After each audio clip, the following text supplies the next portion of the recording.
Assalamualaikum warahmatullahi wabarakatuh. Waalaikumsalam warahmatullahi wabarakatuh. Bagaimana kabarnya ibu-ibu? Baik. Alhamdulillah ya. Saya senang sekali di sini, bangga bisa bersama ibu-ibu kader Posyandu di sini, yang kita akan melakukan pelatihan tentang apa, Bu?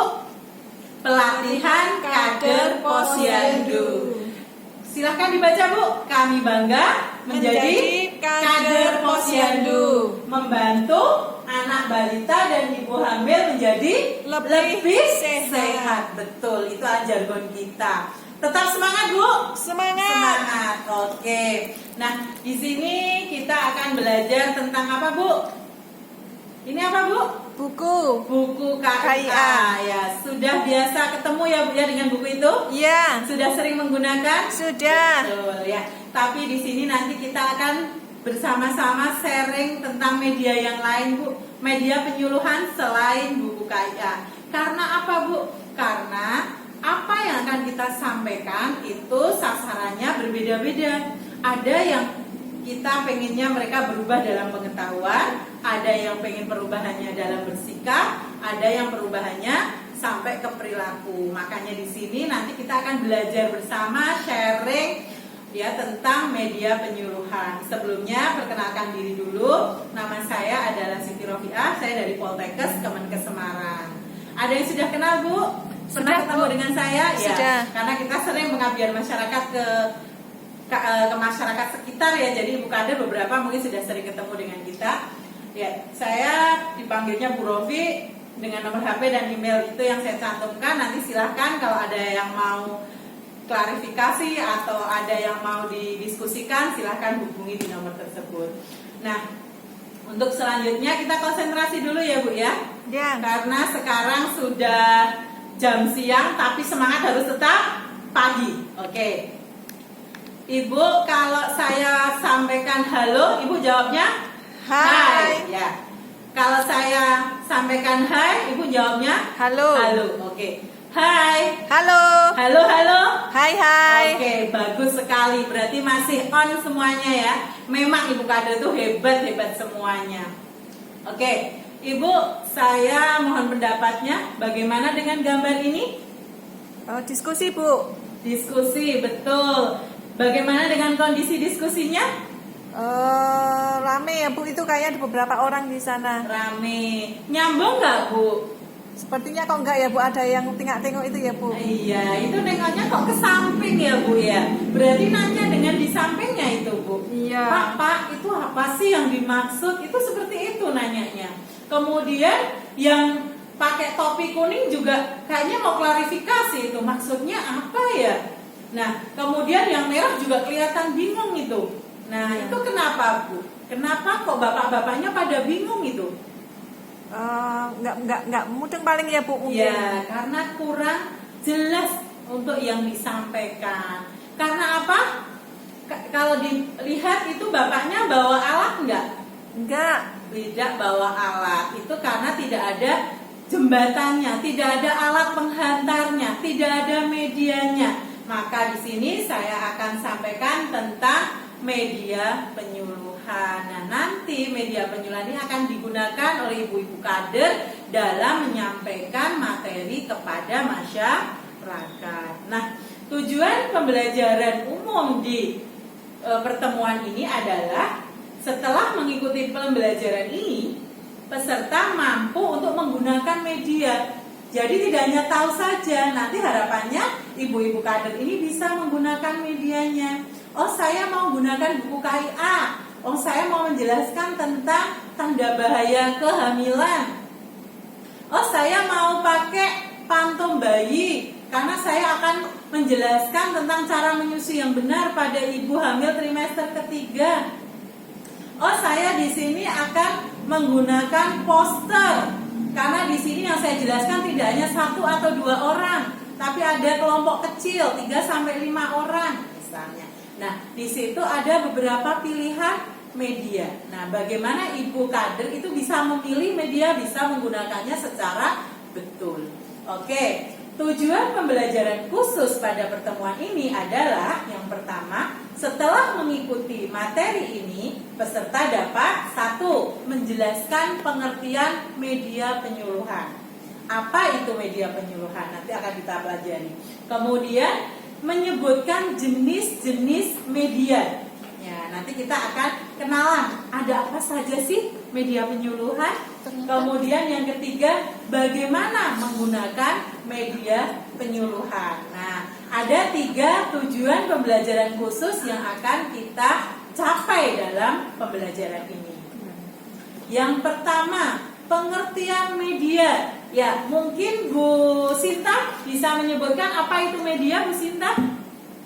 Ya, media adalah perantara. Ya. Betul. Mungkin Bu Ari? Media itu alat yang dijadikan sebagai perantara juga. Oh, perantara. Ada yang lain mungkin? Penghubung, betul Bu Christine ya. Jadi di sini media itu sebenarnya tengah-tengah ya Bu ya. Jadi di sini pengantar, penghantar ya. Jadi akan menyambungkan satu dengan yang lain. Kemudian kalau ICT mengatakan media adalah segala bentuk yang dimanfaatkan dalam proses penyaluran informasi dari komunikator atau kita sebagai kader kepada masyarakat sebagai komunikan. Itulah namanya media. Apapun bentuknya bisa digunakan sebagai media. Bisa nggak Bu, Ibu pakai kaos jadikan media penyuluhan? Bisa. Bisa. Kaosnya dikasih saya bangga memberikan ASI eksklusif. Nah, itu kan Ibu sudah memberikan informasi, menyalurkan informasi bahwa ASI eksklusif itu baik untuk anak. Nah, itu kan salah satu alat juga untuk penyaluran informasi. Nah, Ibu, ini apa ya Bu ya? Itu buku. Buku, leaflet, betul. Poster, betul semuanya ya. Ini adalah media penyuluhan. Apa itu media penyuluhan? Alat yang dijadikan perantara. Ya, alat yang dijadikan perantara, betul, bagus sekali. Jadi semua sarana atau alat ya, atau upaya untuk menampilkan pesan atau informasi yang ingin disampaikan oleh penyampai pesan atau komunikator, baik itu media cetak, bisa ya dengan dicetak, elektronik, ya, kemudian media luar ruang, bisa baliho, ya di situ, sehingga sasaran atau di sini kita adalah masyarakat itu dapat meningkatkan pengetahuannya. Dengan meningkat pengetahuannya, diharapkan mereka akan berubah untuk perilakunya ke arah sesuai dengan kaidah kesehatan. Misalnya di baliho ditempelkan, misalnya sekarang yang lagi booming kan COVID misalnya, ya, tentang penggunaan masker, jaga jarak. Nah, itu kan untuk memberikan informasi ya kepada masyarakat. Oh, sekarang itu lagi ada COVID, caranya supaya tidak tertular itu dengan memakai masker, dengan physical distancing. Oh, jadi tahu. Jadi di situ sarananya itu adalah baliho, itu adalah media penyuluhan. Nah, begitu juga nanti pada ibu-ibu kader. Ibu kader bisa menggunakan buku KIA, bisa menggunakan poster, bisa juga ibu kader pintar juga mungkin nanti akan bermain peran dibuat film mungkin. Nanti diberikan penjelasan di film itu. Nah, itu bisa juga nanti digunakan. Nah, sekarang jenis-jenis media penyuluhan. Itu ada 2 berdasarkan cara penggunaannya. Ada yang dinamakan dengan bahan bacaan, ada yang bahan peragaan. Kalau bahan bacaan itu adalah yang cukup dibaca saja, nggak perlu ada orang lain ataupun kader, nggak perlu dampingi, kasihkan aja mereka untuk baca. Contoh buku bacaan apa Bu? Coba Bu Ida. Buku KIA. Buku KIA, betul. Ada lagi. Nah, itu modul. Ya, itu kan juga hampir buku ya, biasa sama, tapi itu modul. Ada lagi, ini apa Bu? Majalah. Majalah. Punya majalah tentang kesehatan Bu? Punya. Ibu kader memang hebat-hebat ya. Kemudian ini yang tadi disebutkan buku KIA itu memang buku ajaib kita ya Bu ya. Semua ada di situ, tinggal kita melengkapi dengan media yang lain ya. Jangan sampai buku KIA nanti disimpan Bu Kader ya Bu ya.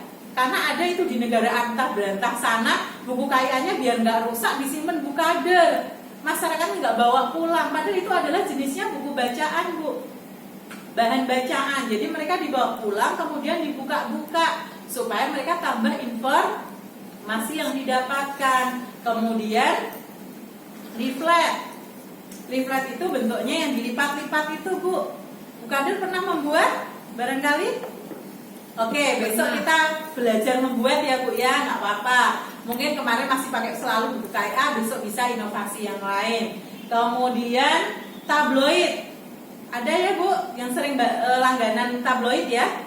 Nah itu bisa ditularkan ke masyarakat, bisa dipinjemi, bisa diserahkan misalnya yang sudah edisi-edisi lama kan ilmunya juga nggak ketinggalan ya. Jadi tetap bisa diberikan untuk yang lain, untuk bisa dijadikan bahan bacaan. Nah selanjutnya adalah bahan peragaan. Dimana kalau bahan peragaan itu tidak cukup diberikan saja Bu, tapi kita sebagai seorang penyuluh, nah Bu Kader kan merupakan kepanjangan tangan dari Bu Bidan ya di sini ya. Panjenengan bisa untuk memberikan penyuluhan. Nah di sini ada poster jangan ditempel tok, tapi ditempel dan dijelaskan. Jangan sampai nanti masyarakat kesasar, miskomunikasi. Kemudian yang kedua bisa juga flip chart atau biasa kita sebut lembar balik. Lembar balik bukan dipinjamkan ya Bu ya. Lembar balik itu kita pegang, kemudian kita jelaskan. Yang menghadap ke masyarakat itu yang biasanya banyak gambarnya, yang menghadap ke kita biasanya banyak penjelasannya. Jadi Bu Kadernya nggak usah mikir terlalu banyak, di situ sudah jelas ada penjelasannya, tinggal kita menguraikan saja. Kemudian yang ketiga bisa juga film. Nah di film itu kadang ada kesasarnya Bu, yang dilihat perannya, nggak dilihat apa sih makna ataupun pesan tersembunyi dari film tersebut. Makanya di sini disebut bahan peragaan karena membutuhkan penjelasan. Kemudian slide atau di sini ini contohnya slide yang kita pelajari sekarang ini. Saya menggunakan slide. Ya di sini apakah slide-nya saya putar aja, saya tinggal duduk? Kan tidak. Saya akan menjelaskan. Nah itulah bahan peragaan. Kemudian jenis media penyuluhan berdasarkan indera yang mendapatkan stimulus. Itu ada 3 macam ya. Ada yang bisa bantu saya? Contohnya 3 itu apa saja? Alat bantu, yang sudah kelihatan alat bantu lihat. Terus yang kedua apa? Bantu dengar. Alat bantu dengar, pintar sekali Bu Ira. Yuk, yang satu lagi Bantu lihat dengar. lihat dengar, betul 100 ya. Jadi ada 3 alat bantu, lihat, alat bantu dengar, dan alat bantu lihat dengar. Nah alat bantu lihat sendiri itu ada 2 macam Bu. Yang pertama adalah diproyeksikan atau disorotkan atau ditayangkan. Nah yang kedua adalah yang tidak diproyeksikan. Nah yang diproyeksikan apa Bu? Contohnya film tadi ya. Apalagi Bu? Ada slide, itu kan ditayangkan Bu, disorot ya Bu ya. Kemudian alat bantu lihat yang tidak diproyeksikan itu sendiri ada 2 macam lagi Bu. Ada 2 dimensi, ada 3 dimensi. Yang 2 dimensi itu bisanya dilihat aja. Contohnya apa? Gambar, bagan. Nah itu adalah yang 2 dimensi. Nah kemudian yang alat bantu lihat tidak diproyeksikan tapi 3 dimensi. Nah, di sini contohnya adalah pantom Bu, atau boneka, atau patung.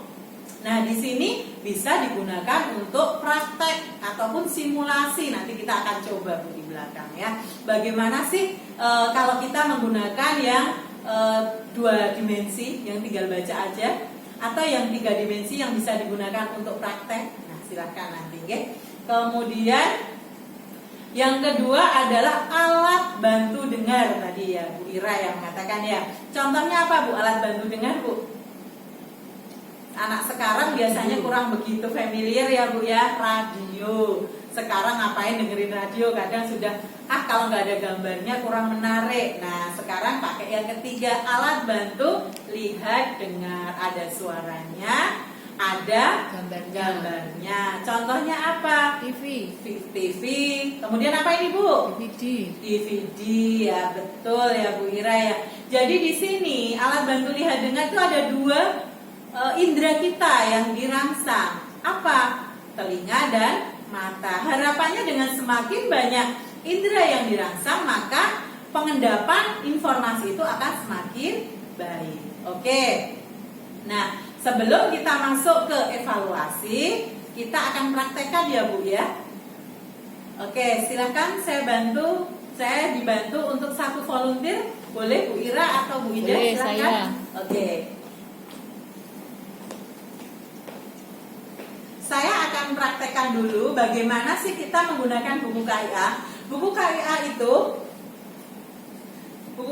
itu biasanya kalau buku KIA biasanya dibawa pulang ke rumah, boleh. Tapi sebelum dibawa ke rumah, pada saat posyandu bisa kita ajak diskusi ibunya.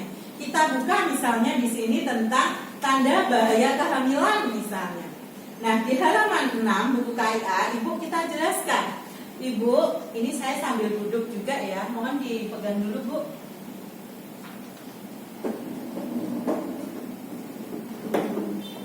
Nah, di sini akan kita jelaskan, Ibu, ini tentang tanda bahaya kehamilan. Ini yang pertama adalah perdarahan pada hamil muda maupun hamil tua. Di sini ada gambarnya, Ibu mengeluarkan darah ya. Nah, seperti ini. Jadi dijelaskan. Jangan Bu, baca halaman 6 ya Bu tentang tanda bahaya kehamilan. Di situ ada ini tanpa kita menjelaskan di situ. Ya, jadi di rumah Ibu tinggal baca lagi, mengulang lagi. Ya, jadi betul-betul paham. Atau bisa juga kita buka, kita tanya, Bu, ada pertanyaan tentang materi ini? Sambil kita diskusikan, loh Bu, ini kenapa? Oh, ini bengkak. Kenapa kok terjadi bengkak? Nah, seperti itu. Ini adalah cara pemakaian buku KIA. Jadi pada saat posyandu jangan cuma dikasih, ditulisi bawa pulang, tapi di situ Ibu sambil menjelaskan apa isi dari buku KIA. Oke, terima kasih Bu. Sebentar. Sekarang kita pakai yang pantom ya Bu ya. Nah, begitu juga dengan pantom Bu.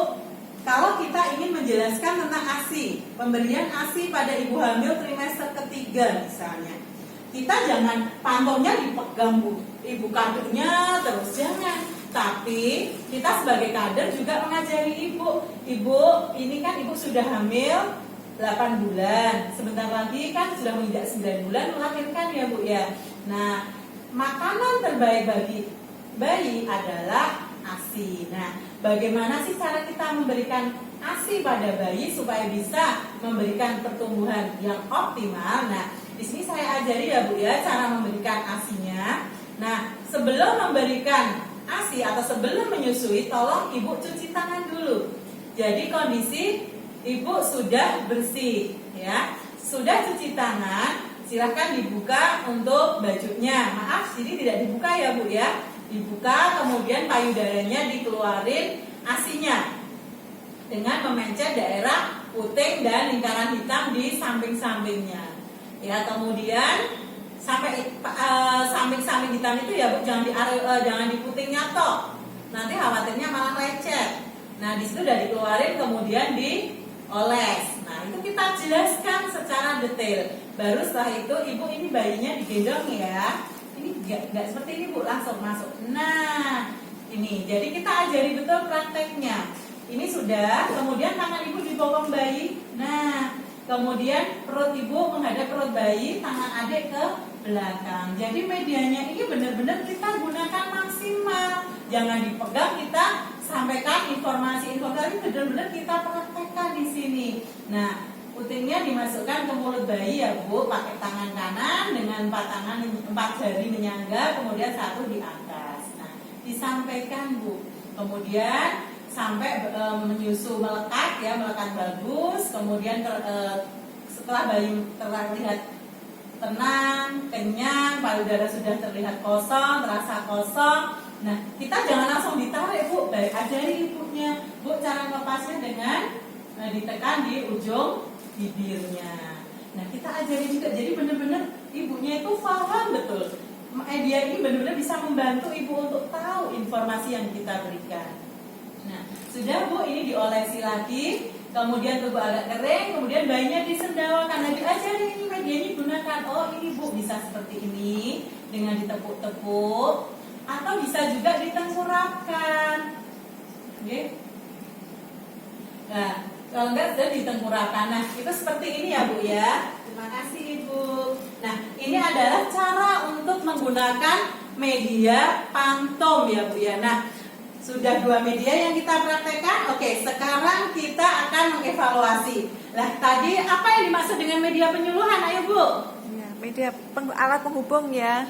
Alat penghubung untuk menyalurkan informasi. Kemudian jenis-jenisnya. Ada media dengar, media lihat. Iya, Lihat, betul. dengar. Lihat dengar. Oke, betul sekali, pinter. Oh ya, tadi yang sudah saya sampaikan ada yang mau diklarifikasi, Bu? Ada yang belum jelas barangkali? Tidak ada. Tidak ada. Jelas, Bu Ida? Jelas. Pasti jelas ya, karena Bu Ida sudah pinter tadi sudah praktek. Oke, untuk evaluasi yang ketiga nanti setelah jam istirahat kita akan praktek. Kita bagi kelompok, nanti masing-masing kelompok mempraktekkan dengan media pantom, dengan media buku KIA, leaflet. Nah, jadi ada 5 kelompok ya Bu ya, nanti langsung membagi. Oke, terima kasih sekali. Silahkan istirahat, coffee break ya. Nanti biar lebih seger lagi. Sebelumnya, semangat pagi. Pagi. Luar biasa. Tetap semangat. Oke. Terima kasih. Nah, di sini khusus untuk ibu-ibu kader ada satu quote yang saya sampaikan. Jadilah orang yang bermanfaat dan bisa membantu orang lain, bukan sering dibantu oleh orang lain. Itulah ibu kader Posyandu, sering membantu orang lain. Terima kasih. Mohon maaf kalau ada kekurangan. Wassalamualaikum warahmatullahi wabarakatuh. Waalaikumsalam warahmatullahi wabarakatuh.